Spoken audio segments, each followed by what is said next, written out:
యేసుక్రీస్తు నామములో మీకు వందనాలు తెలియజేస్తున్నాం. దేవునికి స్తోత్రం. ఇక్కడ మనము ఈ రోజున ఒక విషయాన్ని ధ్యానించడానికి ప్రభు నన్ను ప్రేరేపించారు. ఆ విషయం ఏంటి అని అనగా దేవుని స్తోత్రం. అప్పుడు యేసు గొప్ప శబ్దంతో కేక వేసి తండ్రికి తన ఆత్మను అప్పగించుకొనెను. మరియు ఆయన ఇలాగు చేసి తన ప్రాణమును ధారబోసెను అని రాయబడింది. దేవుని స్తోత్రం. హల్లెలూయా.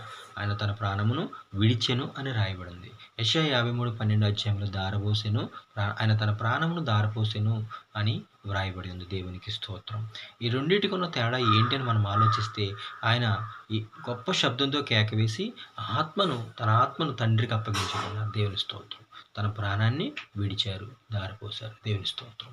ఈ గొప్ప విషయాన్ని మనం గనక ఒక్కసారి మనం ధ్యానిస్తే, మనము దీనిలో గొప్ప విషయము దాగి ఉందని మనము తెలియజేస్తున్నాం, తెలుసుకోవాలన్నమాట. హల్లెలూయా. అంటే ఇక్కడ గుర్తుపెట్టుకోవాల్సింది ఏంటి అని అంటే, ఆత్మను అప్పగించుకోవాలి, ప్రాణాన్ని ఖర్చు చేసుకోవాలి. దేవుని స్తోత్రం. అంటే ఆత్మను భద్రపరుచుకుంటూ ప్రాణాన్ని ఖర్చు చేసుకోవాలి. దేవుని స్తోత్రం.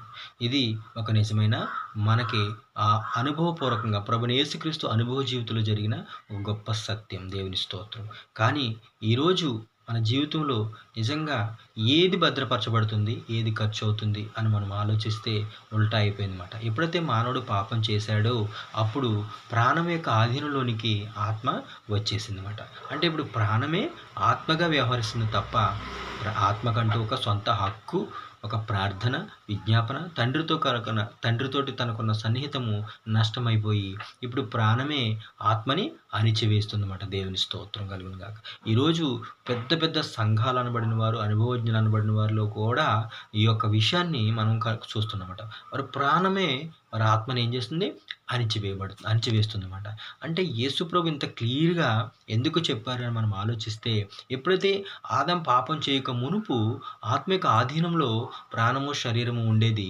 ఎప్పుడైతే ఆదాము అతిక్రమం చేశాడో, పాపం చేశాడో అప్పుడు ఏమైందంటే ఈ యొక్క క్రమము అక్రమముగా మారిపోయింది అన్నమాట. దేవుని స్తోత్రం. అంటే ఇప్పుడు ప్రాణం యొక్క ఆధీనంలోనికి ప్రాణము, శరీరము, ఆత్మగా మారిపోయింది అన్నమాట. కాబట్టి ఎప్పుడైతే తన ప్రాణాన్ని పైకి లేపి ఆత్మను అణిచివేశారో వారిలో దేవుని కార్యము జరగదు. వారు ఎంత కొట్టుకున్నా కూడా, వారు నిరంతరము ప్రార్థించినప్పటికీ కూడా వారి ప్రార్థనని దేవుడు అంగీకరించడు. ఎందుకంటే దేవుడు మానవుని యొక్క ఆత్మలో నివాసం ఉంటాడు. ఆత్మ యొక్క విజ్ఞాపనను అంగీకరిస్తాడు. ఆత్మతోనే సాహసం చేస్తారు, ఆత్మతోనే మాట్లాడతారు. దేవుని స్తోత్రం. కాబట్టి ఇప్పుడు మాట్లాడే వ్యక్తి, దేవుడు దేన్నైతే ఎన్నుకున్నారో, దేన్నైతే ఏర్పరిచారో ఆ మాట్లాడే వ్యక్తి ఇప్పుడు ఏమైంది? అణిచివేయబడ్డాడు.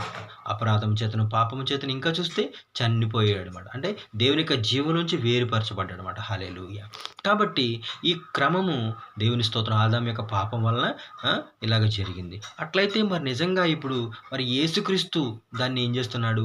ఈ అతిక్రమం ద్వారా జరిగిన ఈ యొక్క నిర్లక్ష్యాన్ని తన ప్రాణాన్ని ధారబోసి తన ఆత్మను దేవునికి అప్పగించాడు అన్నమాట. దేవుని స్తోత్రం. అంటే ఒక పాపి కోసం ప్రభు ప్రాణం పెట్టింది ఎందుకు అనంటే, ఆత్మ యొక్క ఆధీనంలోనికి ప్రాణము, శరీరము వచ్చి ఈ ఆత్మతోటి సత్యాన్ని అంగీకరించి, ఈ ఆత్మతోటి దేవుణ్ణి అంగీకరించి దేవుని పోలికలోను, దేవుని స్వరూపంలోను మార్చబడులాగున ఈ క్రమము ఏర్పరచబడింది. కానీ ఈ సత్యము ఎవరు అంగీకరించే పరిస్థితి లేదు. అందుకే అక్కడ చెప్తున్నాడు, మేము తెలియజేసిన సమాచారము ఎవడు నమ్మెను? యెహోవా బాహువు ఎవడికి బయలుపరచబడెను అంటున్నాడు. దేవుని స్తోత్రం. అవును, యెహోవా బాహువు ఏంటి అని మనం ఆలోచిస్తే దేవునికి స్తోత్రం కలుగును గాక. అది యేసుక్రీస్తే. హల్లెలూయా. యెహోవా బాహువు ఎవనికి బయలుపరచబడెను అని అంటే దేవునికి స్తోత్రం, తండ్రి యందున్న కుమారుడు. హల్లెలూయా. క్రీస్తు అని మనము ఆలోచించాలి. ఈ క్రీస్తు ఎందుకు శ్రమపడ్డాడు? ఎందుకు సిలువను భరించాడు? ఎందుకు అక్కడ యెషయాలో రాయబడినట్టుగా వ్యసనాక్రాంతుడుగాను మనం అతను చూసి అపేక్షించినట్లుగా అతని యందు స్వరూపము, సొగసు లేదు, మన సమాధానార్థమైన శిక్ష అతని మీద పడెను, మన దోషముల వలన కొట్టబడను అని భయంకరంగా అతని గురించి రాయబడింది. అతను మనం గుర్తించలేనట్టుగా అతనికి స్వరూపమైన సొగసైన లేదు, అతను మనం చూసి అపేక్షించినట్లుగా ఏమీ లేదని చెప్తున్నారు. ఎందుకు ఇదంతా జరిగిందనంటే దేవుని స్తోత్రం, మానవుడిని దేవుడు సృష్టించినప్పుడు తన పోలికలోను తన స్వరూపంలోనూ సృష్టించాడు. అంటే మానవుడు లోపలికి దేవుని రావాలి, దేవుడు దేవునితో మానవుడు ఐక్యపరచబడాలి. ఎప్పుడు ఇదంతా జరుగుతుందంటే దేవుని స్తోత్రం, ఇది మానవుని యొక్క ఆత్మలోనే ఇది జరగాలి. కానీ ఇప్పుడు ఏమైంది, క్రమము ఏమైపోయింది, తిరిగిపోయింది మాట దేవుని స్తోత్రం. ఇప్పుడు ఎవరి ఆధీనుల కింద, నీచమైన దాని కింద ఉన్నతమైంది ఉండిపోయింది. అంటే ప్రాణం కింద శరీరము ఉండిపోయింది మాట దేవుని స్తోత్రం. కాబట్టి ఇప్పుడు నా ప్రాణం కింద నా ఆత్మ ఉండిపోతే ఇప్పుడు నా ప్రార్థన కానీ నా విజ్ఞాపన కానీ ఏది కూడా అంగీకరించబడడానికి అవకాశమే లేదు. మనుషులు అంగీకరిస్తారు, మనుషులకు గొప్పగా కనిపిస్తూ గ్రాండ్గా కనిపించవచ్చు, కానీ ఇదేది కూడా దేవుడు అంగీకరించడు. పరిశుద్ధాత్మ అసలే అంగీకరించరు దేవుని స్తోత్రం. కాబట్టి ఇప్పుడు మనం ఏం చెయ్యాలి అని మనం ఆలోచిస్తే, నిజంగా మన జీవితాన్ని మనం నిజంగా ఇప్పుడు ఏం చేసుకోవాలి, నిజంగా నా ప్రాణం ఆధీనం కింద, ఆత్మ ఆధీనం కింద నా ప్రాణం ఉందా, నా ప్రాణం ఆధీనం కింద నా ఆత్మ ఉందా అని ప్రతి వ్యక్తి పరిశీలించాలి.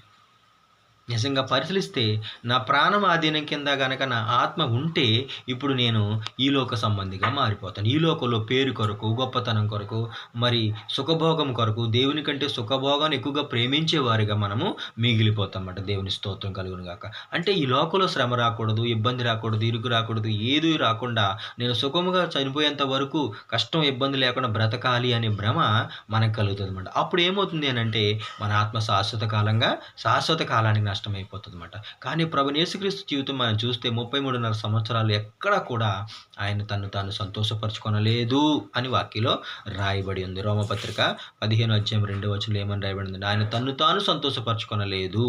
ఆమేన్. అంటే ఇప్పుడు గుర్తుపెట్టుకోవాల్సింది ఏంటంటే నా ప్రాణం ఎప్పుడు కూడా నా సంతోషాన్ని కోరుతుంది, నా ఆత్మ ఎప్పుడు కూడా దేవుని సంతోషాన్ని కోరుతుంది. అందుకే శరీర విషయంలో మనసుంతురు, శరీరానుసారమైన మనసు మరణము, శరీరానుసారులు దేవుని సంతోషపరచనేరరు అని. అంటే దేవుని స్తోత్రం, నా ప్రాణము నా శరీరాన్ని జత చేసుకుని నన్ను సంతోషపరుస్తుంది, కానీ నా దేవుని సంతోషపరచడం అసాధ్యం. నిజంగా ఒక క్రైస్తవుడు, ఒక మారు మనసు పొందిన క్రైస్తవుడు నిజంగా దేవుని సంతోషపరచాలంటే ఏం ఇచ్చినా కూడా దేవుడు సంతోషపడడు. ఎప్పుడు సంతోషపడతాడంటే తన ఆత్మను దేవుడు, నా ఆత్మకు ఏ స్థానాన్ని ఇచ్చాడో ఆ స్థానాన్ని నీవు అంగీకరించాలి. నీ ప్రాణము, నీ శరీరము, నా ప్రాణం, నా శరీరము, నా స్వయము, నా సమస్తము కూడా ఆత్మకు ఆధీనంలో ఉండి ఈ ఆత్మ దేవునికి ఆధీనంలోకి వచ్చినప్పుడు దేవుడు నా ఆత్మలో జీవాన్ని, సమృద్ధి జీవాన్ని, నిత్య జీవాన్ని అనుగ్రహించి నన్ను ఒక ఆత్మ సంబంధమైన వ్యక్తిగా ఎదగడానికి అవకాశం ఉంటుందన్నమాట. దేవునికి స్తోత్రం కలుగును గాక. కాబట్టి ప్రియమైన దేవుని బిడ్డలారా, మీరు మీ జీవితంలో మీ ఆత్మని కాపాడుకుని మీ ప్రాణాన్ని దారపోస్తున్నారా, లేక మీ ఆత్మ నష్టపరుచుకుని మీ ప్రాణాన్ని పోషించుకుంటున్నారా? దేవుని స్తోత్రం. విశ్వాసి అయినా సేవకుడైనా ఇద్దరికీ ఒక్కటే. విశ్వాసి అయినా సేవకుడైనా దేవుని స్తోత్రం ఒక్కటే చెయ్యాలి. తన ప్రాణాన్ని నష్టపరుచుకుని ఆత్మను కాపాడుకోవాలి తప్ప ఆత్మను నష్టపరుచుకుని ప్రాణాన్ని కాపాడుకునే పరిస్థితులు చేస్తే ఏమి ఉపయోగము ఉండదు. కాబట్టి ఈ ఉదయకాల సమయమునందు మన ప్రాణాన్ని సంతోషపరిచే పరిచర్యలో, మన ప్రాణాన్ని సంతోషపరిచే భక్తిలో, మన ప్రాణాన్ని కాపాడుకునే ప్రయత్నాల్లో కనుక మనం ఉంటే మన ఆత్మను మనం కాపాడుకోలేము. ఇక్కడ ఎంత గొప్ప శబ్దంతో, యేసు గొప్ప శబ్దంతో కేకవేసి, నా తండ్రి నా ఆత్మ నీకు అప్పగించుకుంటున్నానని చెప్పి అప్పగించుకున్న తర్వాత ప్రాణాన్ని విడిచారు. దేవుని స్తోత్రం. ఈ సత్యాన్ని మనం గ్రహించాలి. కాబట్టి మన ఆత్మను రేపొద్దు నిజంగా దేవునికి అప్పగించుకునే పరిస్థితిలో తండ్రికి, మన యందున్న క్రీస్తు ద్వారా మనం తండ్రికి మన ఆత్మను అప్పగించుకోవాలి. దేవుని స్తోత్రం కలుగును గాక.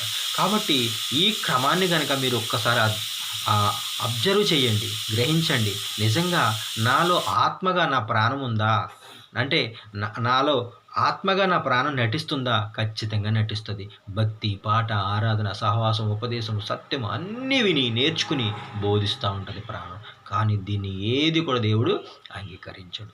దేవుని స్తోత్రం కలుగును గాక. అది నీకే తెలుస్తుంది అన్నమాట దేవుని స్తోత్రం. కానీ నా ఆత్మలో గనక సత్యము, ఆ ఉపదేశము, విశ్వాసము, ఆ ప్రేమ నా ఆత్మలో నుంచి గనక వస్తే నా ప్రాణము వణికి, గజగజ వణికి నా ఆత్మ ఆధీనంలో కిందకి వస్తుంది అన్నమాట. దేవుని స్తోత్రం. నిజంగా నీ ప్రాణము ఆత్మ ఆధీనంలో ఉందా, లేదా నీ ఆత్మ ఆధీనంలో నీ ప్రాణం ఉందా నువ్వు నిజమా కాదు తెలుసుకోవాలంటే ఒక వాక్యం చెప్తున్నాడు తిమోతికి.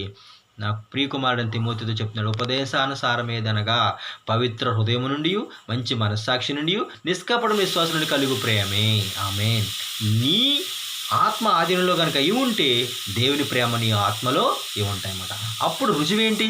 పరిశుద్ధ హృదయం, పవిత్ర హృదయము మంచి మనస్సాక్షి, నిష్కపట విశ్వాసం. ఇది లేనప్పుడు నీలో నుండి ఈ ప్రేమ, ఈ మూడిటి ద్వారా నీ ప్రేమ నీ లోపల కలగనప్పుడు దేవుని స్తోత్రం. నువ్వు శ్రమ వచ్చినప్పుడు, ఇబ్బంది వచ్చినప్పుడు, ఇరుకొచ్చినప్పుడు ఆ క్రీస్తు ప్రేమలో నుంచి నువ్వు పక్కకు జరుగుతావు చూసావా, అప్పుడు నువ్వు గుర్తుపెట్టుకో, నీ ప్రాణము ఆధీనంలోనే నీ ఆత్మ ఉంది అని నువ్వు గుర్తుపెట్టుకోవాలి. ఇప్పుడు కూడా సమయం అయిపోలేదు. నువ్వు చనిపోక ముందు దేవుని స్తోత్రం. హల్లెలూయా. నువ్వు చనిపోక ముందు దేవుని స్తోత్రం. ఈ క్రమాన్ని నువ్వు గుర్తుపెట్టుకుని ఈ క్రైస్తవ సత్యాన్ని, క్రైస్తవ జీవితంలో మరి ముఖ్యంగా ఎన్నుకోవాల్సిన విషయాన్ని దేవుని స్తోత్రం కలుగునుగా. ప్రభువే చెప్పారు ఏమని, నా ఆత్మను తండ్రి ఎదుకు అప్పగిస్తున్నాను. చూడండి, దేవుని స్తోత్రం. సాక్షాత్తు ప్రభువే, దేవుని కుమారుడని క్రీస్తే ఈ క్రమాన్ని చూడండి, తన ఆత్మ తండ్రికి అప్పగించుకున్నాడు. దేవుని స్తోత్రం. రేపు పొద్దున్న నువ్వు అప్పగించుకోవడానికి నీ ఆస్తి, నువ్వు సంపాదించిన ఆస్తి, ఇల్లు, ఉద్యోగము, డబ్బు ఇవేమీ కూడా నువ్వు అప్పగించుకోవడానికి నీ చేతుల్లో ఉండవు. నువ్వు చనిపోయిన మరుక్షణమే వాటి మీద నువ్వు అధికారాన్ని కోల్పోతావు. ఇల్లుందా, నువ్వు చనిపోయిన మరుక్షణమే నీకు దానికి సంబంధం తెగిపోద్ది. నీ డబ్బు, నీ బంగారం, నీ ఇల్లు, నీ ఉద్యోగం సమస్తము నువ్వు చనిపోయిన మరుక్షణమే నువ్వు వాటి మీద హక్కును కోల్పోతావు. దేవుని స్తోత్రం. కాబట్టి నువ్వు ఈ లోక సంబంధమైన ఏది కూడా నిన్ను కాపాడలేదు. దానికోసం బతకమని చెప్పే నీ ప్రాణాన్ని నువ్వు నమ్ముకున్నట్లయితే, నువ్వు ప్రాణ సంబంధిగా, శరీర సంబంధిగా మిగిలిపోతే నేను దౌర్భాగ్యుడమైపోతాము. కాబట్టి మనము మన ఆత్మను తండ్రికి అప్పగించుకునే పరిస్థితి కావాలంటే, నీవు నిజంగా మారు మనసు పొంది, నా పాపం కొరకు సిలువలో యేసు మరణించారు, ఆయనతో పాటు నేను మరణించాను, ఆమేన్, నేను క్రీస్తుతో పాటు మరణించి సమాధి చేయబడి తిరిగి లేచాను అనే విశ్వాసం నీకు రావాలి. వచ్చినప్పుడు నీ ఆత్మను దేవుడు ఉన్నత స్థితిలో ఉంచి, నీ ప్రాణాన్ని, శరీరాన్నిలో ఉన్న సమస్త స్వయాన్ని ఆధీనంలో ఉంచుకొని, పరిశుద్ధాత్మ ఆధీనంలో ఉండి నేను సంపూర్ణుడిగా చేయడానికి సహాయం దొరుకుతుందని నేను ఈ చిన్న ప్రయత్నం చేస్తున్నాను. దేవుని స్తోత్రం. కాబట్టి నా జీవితంలో తెలుసుకున్న ఈ ఉపదేశ సత్యాన్ని నేను మీకు తెలియజేస్తున్నాను. కాబట్టి ప్రియమైన దేవుని బిడ్డలారా, కలవరపడకండి, ఆందోళన పడకండి. ఇంకా సమయాన్ని ప్రాణం కోసం ఖర్చు చేయకండి. అప్పులు ఊబిలు ప్రాణం ఎప్పుడు కూడా తన సంతోష నిమిత్తం నిన్ను అప్పులు పాలు చేస్తుంది, నిన్ను పాపిని చేస్తుంది, నిన్ను దోషిని చేస్తుంది, నీ కోసం నువ్వు ఏమైనా చేయమని చెప్తుంది. అది నీ ప్రాణం. ఆత్మ అంటది, నీ కోసం నువ్వేం చేసుకున్నా నువ్వు నష్టపోతావు. నువ్వు దేవుని కోసం నిలబడు. నీలో ఏమీ లేదు, నువ్వు పాపిగా ఉన్నావా, సరే నిలబడు. దోషిగా ఉన్నావా, నిలబడు. చెప్పరాని దుర్నీతిలో పడిపోయి ఉన్నావా, సరే ప్రభు వైపు తిరుగు. నా ఆత్మను పైకి లేపమని అడుగు, నా ఆత్మను బ్రతికించమని అడుగు. అప్పుడు ఖచ్చితంగా దేవాది దేవుడే, పరిశుద్ధాత్ముడే నీ ఆత్మలోనికి వచ్చి ఆ ఆత్మ యొక్క శక్తి చేత, బలము చేత, శక్తియు, ప్రేమయు, ఇంద్రియ నిగ్రహం కలిగి నిన్ను దేవుడు తన యొక్క పోలికలు, స్వరూపులు మార్చుకుని ప్రభు నిన్ను నీ ఆత్మను దేవునికి అప్పగించుకునేలాగా ఆశీర్వదిస్తాడు. కాబట్టి నా ఈ మాటలను నువ్వు అపార్థానికి చేసుకోకుండా నీవు నీ ఆత్మను దేవుని స్తోత్రం, నువ్వు ఏ పరిస్థితుల్లో ఉన్న అవసరం లేదు. ఇప్పుడు నీ సొంత టాలెంట్ కానీ, నీ సొంత తెలివితేటలు కానీ నువ్వు నష్టపరుచుకున్నాయి కానీ, మిగిల్చుకున్నాయి కానీ, ఇవేమీ కూడా నీ ప్రాణానికే పనికొస్తాయి తప్ప ఇవేమీ నీ ఆత్మను బ్రతికించలేవు. నీ ఆత్మను బ్రతికించేది ప్రభువైన యేసుక్రీస్తు మాత్రమే.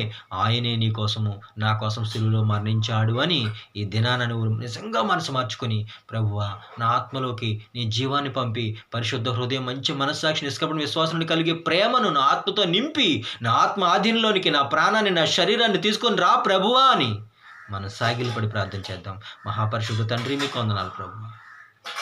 ఇదిగో ప్రభువా, ఈ ఉదయకాల సమయమునందు నా ఆత్మీయ ఆధీనంలోనికి నా ప్రాణ, నా శరీరాన్ని తీసుకుని వచ్చి ప్రభువా నేను మరణిస్తున్నప్పుడు నాయనా స్తోత్రం, నా చివరి గడియలో నా ఆత్మ నీకు అప్పగించుకోవడానికి కృప చూపించి నామానికి మహిమ చెల్లిస్తూ నా ప్రార్థన ప్రతి బిడ్డను, ప్రతి సహోదరుణ్ణి మీరు ఆశీర్వదిస్తారని, మారు మనసులోకి నడిపిస్తారని, ఉపదేశ సత్యంలోకి, నిజమైన ప్రేమలోకి నడిపిస్తారని నా ప్రభు, నా రక్షకుడైన యేసు నామమున అడుగుతున్నాం తండ్రి, ఆమేన్.